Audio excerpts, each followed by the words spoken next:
ফেসবুকের দর্শক বন্ধুরা, শুভ সকাল। আজ 25শে ফেব্রুয়ারি। আজকে দুপুর 3টা থেকে বইমেলা শুরু হবে। আজকের মেলাটি সহ আর 3টি দিন বাকি, অর্থাৎ মোট 4টি দিন মেলার বাকি রয়েছে। আমরা এই মুহূর্তে বসে আছি বাংলা একাডেমির ভেতরে পুকুর পাড় সংলগ্ন ভাষা শহীদ মুক্ত মঞ্চে। আমার সাথে রয়েছেন শাহ মোহাম্মদ মনিরুজ্জামান, যিনি একজন গবেষক, নজরুল নিয়েই বেশি কাজ করেন, কিন্তু তিনি আরেকটি ব্যতিক্রম কাজ করেছেন, সেটি হচ্ছে বিজয় প্রকাশ থেকে প্রকাশিত জীবন কথা মির্জা আশরাফ উদ্দিন হায়দার।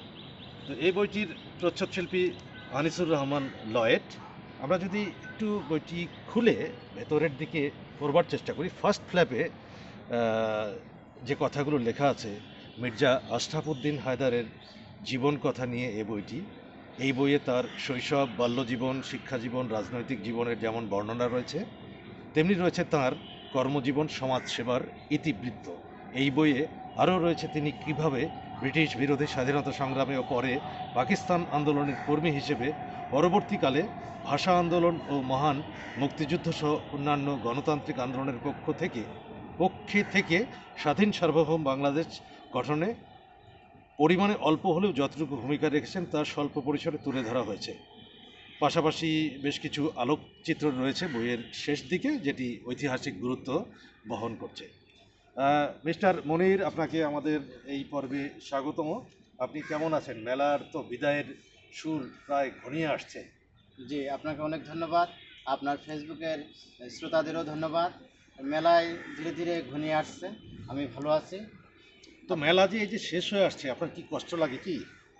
জি, মেলা যে শেষ আসছে এটা একটা, আমি মনে করি একটা করুণ সুর বেজে উঠছে। কারণ আমাদের যে অমর 21শে যে বই মেলা, এটি আমাদের জাতীয় ঐতিহ্যের একটি অংশ। এটা ভাষা আন্দোলনের স্মৃতিবাহী একটি মেলা। এই মেলা আমাদের প্রাণের মেলা বলা হয়। আচ্ছা, এই যে বাংলা একাডেমি এবং সোহরাওয়ার্দী উদ্যানে মেলা চলছে, এই যে প্রায় 1122 বা যাই হোক কম বেশি হবে এতগুলো স্টল আছে, যদি মেলা প্রাঙ্গণ আমরা ঘুরি, কি মনে হবে আপনার যে লক্ষ লক্ষ বই থাকতে পারে না? একটি একটি করে থাকতে পারে না? জি, তা তো বটেই। তো এই বইগুলোর মধ্যে আপনার কি মনে হয় যে কতগুলো বই আসলে মানে পাঠযোগ্য? জি, এটা তো একটা আপেক্ষিক প্রশ্ন আমি মনে করি। কোনটি পাঠযোগ্য হবে আর কোনটি হবে না, এটা মহাকালের পরিপ্রেক্ষিতে আমাদের যারা পাঠক, যারা গবেষক, তারাই এটা বিচার করবে। তবে অনেক লেখায় অনেক বছর টিকে থাকবে বলে আমরা মনে করি।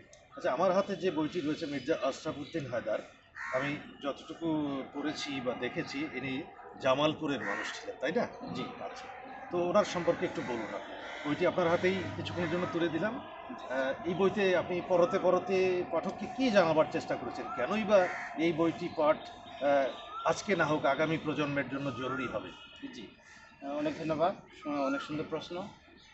মির্জা আশরাফ উদ্দিন হায়দার বাংলাদেশের একজন কৃতি সন্তান। ওনার জন্ম জামালপুরের বক্সিগঞ্জের নীলক্ষিয়া গ্রামে।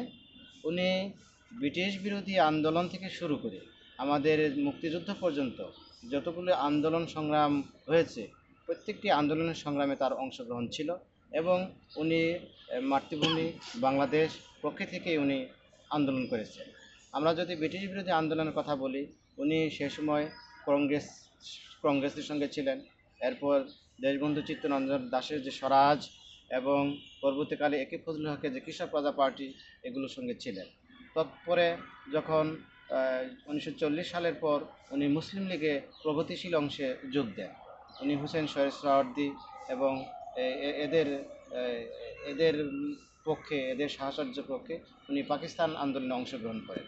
পরবর্তীতে যখন পাকিস্তানের যে আমাদের যে একটা মোহ ছিল, পরবর্তীতে 1950 সালের পরে এই মোহটা ভেঙে যায়। তখন উনি পাকিস্তানের সরকারের পক্ষে থেকেই উনি আমাদের যে পূর্ব বাংলার যে মানুষের যে আশা ভরসা, যে আশা আকাঙ্ক্ষার পক্ষে উনি যোগ দেন। 1952 সালে ভাষা আন্দোলনে তার একটা বিরাট ভূমিকা ছিল। 1954 সালে যে যুক্তফ্রন্ট নির্বাচন ছিল, সেই যুক্তফ্রন্ট নির্বাচনেও উনি এই যুক্তফ্রন্টের পক্ষে কাজ করেন।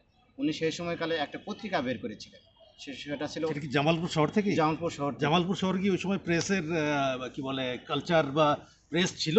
জি জি, তখন জামালপুর তো বৃহত্তর ময়মনসিংহের আন্ডারে ছিল জি বোধহয়, তাই জি, না? আমরা মনে করি যে ময়মনসিংহের নেতৃত্বটা, ময়মনসিংহের যে নেতৃত্ব শিল্প সাহিত্যের, এটা জামালপুর থেকেই হয়। আচ্ছা, আমরা জানি যে 1800 শতকের শুরুর দিকে শেরপুরে, তখন তো জামালপুর মহকুমার শেরপুরে, শেরপুরে কি নকলার কথা বলছেন আপনি? না, যে নকলাই, সে নকলাই বলি, শেরপুর তখন থানা ছিল, জামালপুর তখন ছিল সাব ডিভিশনাল একটা মহকুমা। সেই সময় শেরপুর থানা, ওই সময়কালে শেরপুরে চারু প্রেস নামে একটা প্রেস স্থাপিত হয়েছিল, যেখান থেকে মীর মোশাররফ হোসেনের যে মিশাত সেন্দু হুম। এবং ভাই গিরিশচন্দ্র সেনের যে বঙ্গানুবাদ কোরআন, ওই চারু প্রেস থেকে মুদ্রিত হয়। আচ্ছা, তা আমি বলছিলাম যে এই যে মির্জা আশরাফুদ্দিন হায়দার, ওনার যে তৌফিক পত্রিকা, তার নিজস্ব একটা প্রেস ছিল, আমেনা প্রেস। এই আমেনা প্রেস থেকে 1954 শুরুর দিকে এই পত্রিকাটা বেরোয়, এবং সেই সময়কালে যুক্তফ্রন্টের অনেক কিছু, পাকিস্তান সরকারের অনেক সমালোচনা এই পত্রিকায় তুলে ধরা হয়। পরবর্তীকালে এই পত্রিকাটি বন্ধ হয়ে যায়। আচ্ছা, মির্জা আশরাফুদ্দিন হায়দারের ছেলেমেয়েরা কি এখনো আছেন? আমি যে ওনার ওনাদের সম্পর্কে একটু বলেন। ওনার 3 সন্তান, ও জ্যেষ্ঠ সন্তান ওনার মেয়ে আঞ্জুমান আরা জামান, উনি ঢাকা বিশ্ববিদ্যালয়ের গ্রাজুয়েট, 1964 সালে ঢাকা বিশ্ববিদ্যালয়ের গ্রাজুয়েট, এবং আমাদের জামালপুরে উনি প্রথম মুসলিম নারী গ্রাজুয়েট। উনি কি এখনো বেঁচে আছেন? জি না, উনি বেঁচে নাই। ওনার কয়েকটি ছড়ার গ্রন্থ আছে, সোনামণিদের ছড়া, আচ্ছা, আচ্ছা। আরও দুটি গ্রন্থ আছে। এটা খুবই একটা ভালো একটা ছড়ার গ্রন্থ। তা ওই মহিলার বা ভদ্রমহিলার তার ছেলেমেয়েরা কি জি, অবস্থায়? তারা কি কেমন আছে? না, তার ছেলেমেয়েরাও দেশ বিদেশে সুপ্রতিষ্ঠিত। আচ্ছা, আচ্ছা। ডাক্তার, কেউ ডাক্তার, কেউ চাকরি করেন, খুবই সুপ্রতিষ্ঠিত আচ্ছা। এবং আর ভালো মানুষ আর তারা। মিস্টার হায়দারের ছেলেরা আর বাকি ছেলেরা, তার বাকি সন্তান কি ছেলের আরো কথা বলছি। সন্তান ছিলেন? তার দ্বিতীয় ছেলে যে, উনি ডাক্তার মির্জা আলী হায়দার, আচ্ছা। উনি দন্তের চিকিৎসক ছিলেন, লিজেন্ড প্রফেসরও ছিলেন। উনি উনি কি ঢাকাতেই প্র্যাকটিস করতেন? ঢাকাতেই প্র্যাকটিস করতেন। এরপরে ওনার উনি যে, কি বেঁচে আছেন? না, উনিও ইন্তেকাল করেছেন। তার যে কনিষ্ঠ সন্তান, উনি সুপ্রিম কোর্টের বিচারক হয়েছিলেন। আচ্ছা। উনি আপিল বিভাগের অন্যতম জ্যেষ্ঠ বিচারক হিসাবে উনি অবসর নেন। আচ্ছা, ওনার নাম মির্জা হুসেইন হায়দার। আচ্ছা। উনি বেঁচে আছেন? উনি বেঁচে আছেন। আচ্ছা। ওনার সম্পর্কে একটু জানতে চাই। জি, মির্জা হোসেন হায়দার, উনি বিচারক হওয়ার আগে 20 বছরের মতো উনি এই, ওকালতি উম, ওকালতি পেশা চর্চা করেছেন। এরপর উনি সুপ্রিম কোর্টের বিচারক হন, হাইকোর্ট ডিভিশনের বিচারক, পরবর্তীকালে আপিল বিভাগের বিচারক হন, এবং 66 বছর পূর্ণ হয় উনি 2022 সালে অবসর গ্রহণ করেন। আচ্ছা, মির্জা আশরাফুদ্দিন হায়দার উনি কত বছর বেঁচে ছিলেন তাহলে? মির্জা আশরাফুদ্দিন হায়দার, উনি 80 বছর বেঁচে আচ্ছা। ছিলেন। ওনার কবর বা সমাধি কোথায়? জামালপুর শহরে যে জামালপুর। পৌর কবরস্থান আচ্ছা, রয়েছে, আচ্ছা, আচ্ছা। সেখানে এটাই কি তার- জামালপুরের সবচেয়ে বড় কবরস্থান? জি, জামালপুর জেলার আচ্ছা, বড় আমরা কবরস্থান। দর্শকদের একটু দেখাতে চাই এই বইয়ের শেষ দিকে। আমি একটু জুম করে দেখাবো দর্শক। দেখুন, যৌবনে মির্জা আশরাফুদ্দিন হায়দার যখন তার বয়স আনুমানিক 42 বছরে ওনাকে আমরা দেখতে পাচ্ছি। মধ্য বয়সে মির্জা আশরাফুদ্দিন হায়দার। এই যে দেখুন, হায়দারের অপ্রকাশিত কাব্য গ্রন্থের নামপত্র স্বপ্নসাদ। এই যে এদিকে দেখতে পাচ্ছি আনুমানিক 70 বছরে মির্জা আশরাফুদ্দিন হায়দার। এই যে জামালপুরের গণরীতি ইতিবৃত্ত, ওই সময় যে লেটার প্রেসে ছাপা হতো, হ্যাঁ, সেই 1954 সালে আপনারা দেখতে পাচ্ছেন দর্শক। জি, ওটি তার প্রেস থেকে মুদ্রিত হয়। আচ্ছা, প্রেসটার নাম কি বললেন? আমেনা প্রেস। আমেনা প্রেস। এই যে প্রৌঢ় বয়সে মির্জা আশরাফুদ্দিন, একদম জীবনের ক্লান্তি লগ্নে 80 বছর বয়সে যখন আশরাফুদ্দিন তার স্ত্রী আমেনা খাতুনের সাথে, তার ছবির নাতনি লোপা ও লিপির সাথে, হ্যাঁ, এই যে দেখছেন আপনারা। আর একটু জুম করে দেখলে হয়তো আপনারা নিজেরাই ক্যাপশনগুলো পড়তে পারবেন দর্শক। হ্যাঁ, এই যে আজিজুর রহমান নান্না মিয়া, অবিভক্ত বাংলার MLCর সঙ্গে মির্জা আশরাফুদ্দিন হায়দার গেঞ্জি পরিচিত। এটা 40 সালের ছবি। আজির রহমান নান্না মিয়া তার মামাতো ভাই। আচ্ছা, আচ্ছা। এই যে এখানে তার কন্যা কিছুক্ষণ আগে যে মনির জানালেন আমাদের, যে আঞ্জুমান আরা জামান, জামালপুরের প্রথম মহিলা গ্রাজুয়েট জি। ঢাকা বিশ্ববিদ্যালয় থেকে, মুসলিম মুসলিম গ্রাজুয়েট, সোনামণিদের ছড়া। হ্যাঁ। আচ্ছা, জামালপুর জেলার শিক্ষার হার কেমন? শিক্ষার হার আগে কম ছিল, এখন না, আমি আমি আমি যেহেতু বাংলাদেশ কৃষি বিশ্ববিদ্যালয় ময়মনসিংহে পড়েছি, আমার অনেক বন্ধু বান্ধবী তারা জামালপুরের পড়তেন, যেহেতু ওটা মানে বৃহত্তর ময়মনসিংহ বেল্টে। আমি জানি না এখন এগ্রিকালচারে আধুনিক ছেলেমেয়েরা কতটুকু যাচ্ছে। তখন কিন্তু দেখা যেত যে ঢাকায় যারা পড়াশোনা করতো তারা এগ্রিকালচারে খুব একটা পড়তে চাইতো না, কিন্তু এখন দেখা যাচ্ছে যে মানে সারা দেশ থেকে ছড়িয়ে ছিটিয়ে যাচ্ছে না, এখন কৃষি শিক্ষার জন্য। শিক্ষার হার ক্রমে বাড়ছে। তো দর্শক, অনেক এখানে আহ, চমৎকার কিছু ছবি আছে। তো মনির, আপনি কি আর কিছু বলতে চান জি, আমাদের? আমি একটু ওনার হ্যাঁ। সমাজসেবা নিয়ে বলতে আচ্ছা, চাই। তার আগে আমি একটু দর্শকদের এই বইয়ের যে সূচিপত্রগুলো রয়েছে আমি যদি একটু উচ্চারণ করি তাহলে আপনাদের বুঝতে সুবিধা হবে যে বইটিতে কি কি যুক্ত আছে। আমরা দেখতে পাচ্ছি জীবন কথা, সমকালীন পরিবেশ, পটভূমি, জন্ম, বংশ পরিচয়, জীবন দর্শন, পরিবার পরিচিতি, শৈশবকাল, বাল্যজীবন, শিক্ষাজীবন, রাজনৈতিক কর্মকাণ্ড, দেশবন্ধুর সাহচর্য, রাজনীতিতে অংশগ্রহণের মূল্যায়ন, কর্মজীবন, সাময়িক পত্র সম্পাদনা, সামাজিক সংগঠনের সংশ্লিষ্টতা, সমাজসেবা, অনারারি ম্যাজিস্ট্রেট ও বেঞ্চ কোর্টের সদস্যরূপে, সাহিত্য চর্চা ও সাংবাদিকতা, সমকালে কতিপয় ব্যক্তিত্বের সান্নিধ্য, কতিপয় চারিত্রিক বৈশিষ্ট্য, সমকালীন প্রতিক্রিয়া, স্মৃতিরক্ষা ও স্বীকৃতি, জীবনপঞ্জি, রচনা নিদর্শন, চিঠিপত্র, শেষ জীবন ও মৃত্যু, মৃত্যুর পর তার সম্পর্কে পত্রপত্রিকায় প্রকাশিত লেখালেখির তথ্য এবং আলোকচিত্র। আলোকচিত্র কিছুক্ষণ আগে আপনাদের দেখানোর চেষ্টা করলাম। হ্যাঁ, মনির বলছিলেন আপনি সমাজসেবা নিয়ে কিছু তার বলতে জি। চাচ্ছেন। উনি বিশিষ্ট সমাজসেবক। জামালপুর জেলায় যে সমস্ত কাজকর্ম হয়েছে ওগুলোর উনি একজন পায়োনিয়ার। যেমন আমরা বিদ্যুতের কথা বলি, জামালপুরে বিদ্যুতায়ন হয় 1961 সালে, ওনার হাত ধরে বিদ্যুতায়ন হয়। এরপর যদি শিক্ষা প্রতিষ্ঠানের কথা বলি, উনি বেশ কয়েকটি শিক্ষা প্রতিষ্ঠানের অন্যতম উদ্যোক্তা। যেমন বক্সিগঞ্জে রূপজাহান পাইলট উচ্চ বিদ্যালয়, এটার উনি অন্যতম একজন ফাউন্ডার। এছাড়াও উনার জামালপুর শহরে উনি একটা প্রাইমারি স্কুল। আচ্ছা, ওখানে কি কোনো দর্শনীয় স্থান আছে জামালপুরে?